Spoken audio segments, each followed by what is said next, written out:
ఈ లోక తగ్గింపు స్వభావము కలిగిన వాడు. ఈ వాజ్ అ హంబుల్ మ్యాన్. చాలా తగ్గింపు స్వభావం కలిగిన వాడు. ఈరోజు సంఘాలు స్టాండర్డ్గా స్థిరంగా లేకుండా పోవటానికి కారణం ఏంటి? తగ్గింపు లేదు. తగ్గింపు అనేది లేదండి. మనల్ని మనం కనపరుచుకోవడానికి మనం చూస్తాం.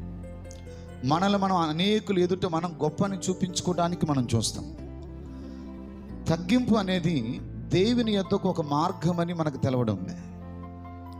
ఈ తగ్గింపు అనేది దేవుని దగ్గరికి సాన్నిహిత సంబంధం కలిగేటట్టు చేస్తుందని మనుషులకు అవగాహన అనేది రావడం లేదు.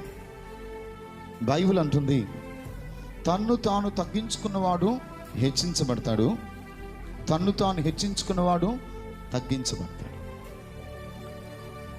మనం హెచ్చించబడాలంటే దేవుని యొక్క చేతిలో మనం దాగి ఉండాలి.